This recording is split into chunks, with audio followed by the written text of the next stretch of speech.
Jamaah sholat zuhur, Bapak Ibu, Ustadz Ustazah, para santri, mahasiswa, semua keluarga besar Al-Fityan yang dimuliakan Allah Subhanahu wa ta'ala. Alhamdulillah, kita di tanggal 5 Ramadan 1447 Hijriah ini sangat patut memuji Allah Subhanahu wa ta'ala yang telah menyampaikan kita di bulan yang baik, di bulan yang mulia, di bulan yang mana Allah Subhanahu wa ta'ala memilih di antara semua bulan yang terbaik adalah bulan Ramadan. Salah satu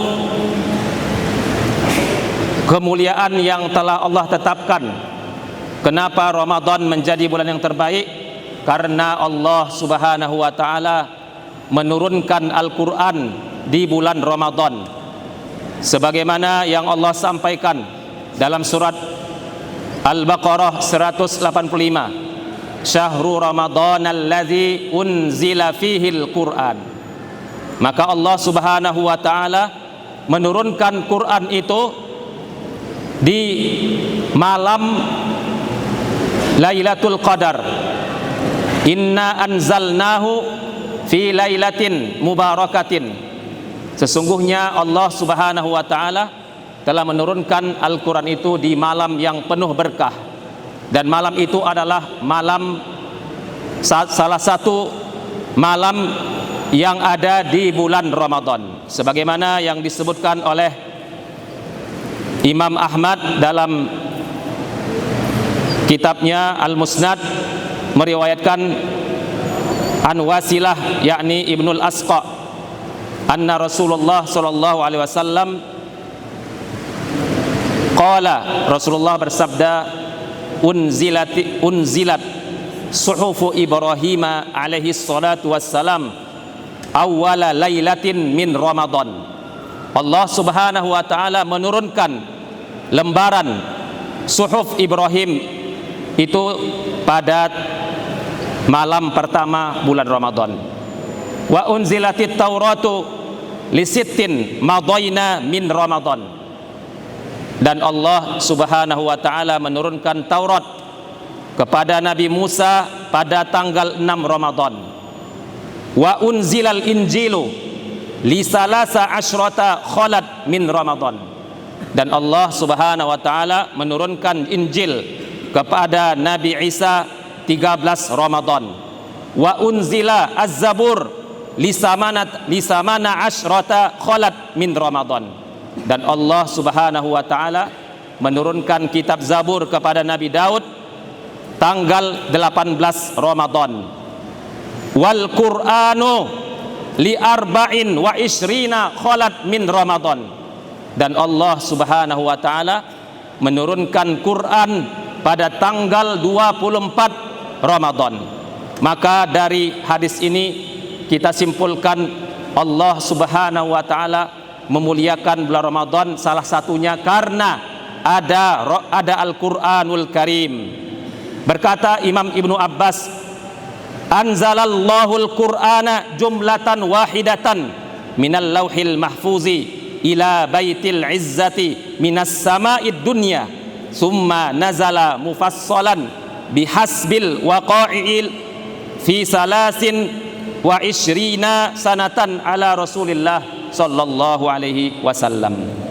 Imam Ibnu Abbas mengatakan bahwa Al-Quran itu awalnya fase pertamanya diturunkan oleh Allah satu kali diturunkan oleh Allah, semuanya diturunkan satu kali. Maksudnya 30 juz itu dari Al-Fatihah sampai surat An-Nas itu Allah turunkan dari Lauhil Mahfuz ke langit dunia, langit yang pertama yang disebut namanya Baitul Izzah. Baitul Izzah itu adalah salah satu rumah ibadah yang Allah tetapkan untuk setiap langit. Jadi setiap langit itu ada bait Untuk di dunia namanya Baitullahi Al-Ka'bah. Di dunia Allah SWT tetapkan rumah untuk seluruh kaum muslimin yang harus melaksanakan haji misalnya atau tawaf. Mereka melaksanakannya ada di titik tengah dunia, disebut namanya Al-Ka'bah, Baitullahi Al-Ka'bah. Di langit yang pertama itu disebut namanya Baitul Izzah. Maka disitulah Allah Subhanahu wa ta'ala menurunkan Al-Quran dari Lauhul Mahfuz ke Baitul Izzah. Dan dari Baitul Izzah itu diturunkan Allah Subhanahu wa ta'ala secara bertahap melalui malaikat Jibril. Yang pertama tentunya surat Al-Alaq dan diakhiri dengan surat Al-Maidah, Al-Yauma akmaltu lakum dinakum. Itu lebih kurang 23 tahun dengan waktu yang berbeda. Waktu yang berbeda bisa jadi di bulan Ramadan, bisa jadi di luar bulan Ramadan. Tetapi untuk tahap yang pertama satu kali turun 30 juz itu turunnya dari Lauhul Mahfuz, dari sisi Allah Lauhul Mahfuz ke langit yang pertama, bukan langit yang ketujuh. Langit yang pertama yaitu langit yang dekat dengan dunia, disebut namanya Sama'ud Dunya, yaitu 30 juz, dan setelah itu baru diturunkan bertahap-tahap. Bisa jadi ada yang 1 bulan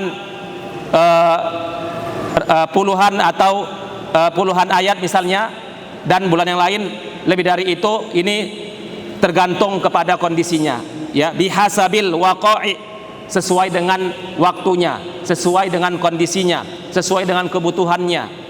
Karena Al-Quran itu kalau diturunkan oleh Allah Subhanahu wa ta'ala kepada umat ini satu kaligus, nggak akan sanggup umat ini mengamalkannya. Makanya hikmahnya kenapa Al-Quran itu diturunkan bertahap sampai ukuran waktunya 23 tahun lamanya.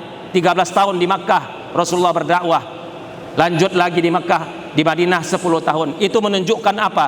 Bahwa semua yang kaitannya dengan iman, dengan ilmu, dengan amal itu nggak bisa langsung, nggak bisa semuanya manusia itu bisa berubah total, harus ada tahapannya. Maha suci Allah dan maha bijaksananya Allah, apa yang telah Allah turunkan ini ya manfaatnya untuk kita semuanya. Yang terakhir, kita perlu mengingatkan kembali untuk diri kita semua bahwasanya setelah Al-Quran ini kita yakini menjadi Quran yang diturunkan oleh Allah di bulan Ramadan, maka Ramadan harus spesial. Maka Ramadan ini spesialnya adalah untuk Al-Quran selain berpuasa. Karena itu agar kita menjadi orang yang terbaik, yang termulia, yang tinggi levelnya di sisi Allah, hanya Quran yang harus diperbanyak. Interaksi kita, persahabatan kita dengan Al-Quran harus diperbanyak dibandingkan dengan ibadah yang lainnya.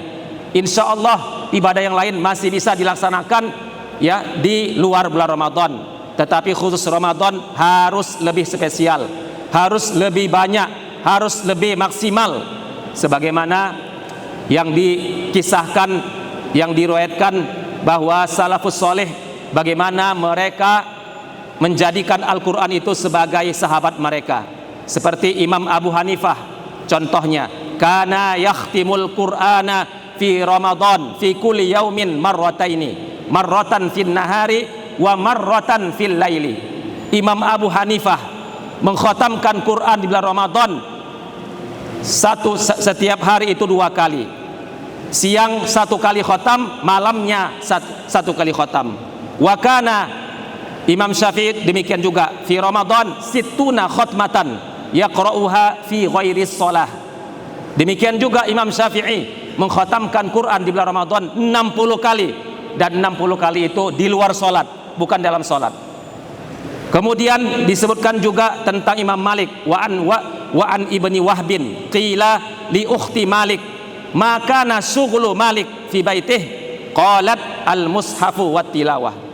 Imam Malik juga demikian, sebagai imam Darul Hijrah, ditanya apa yang dilaksanakan oleh Imam Malik di rumahnya, bukan hanya di masjid saja, bahkan di rumah pun ditanya.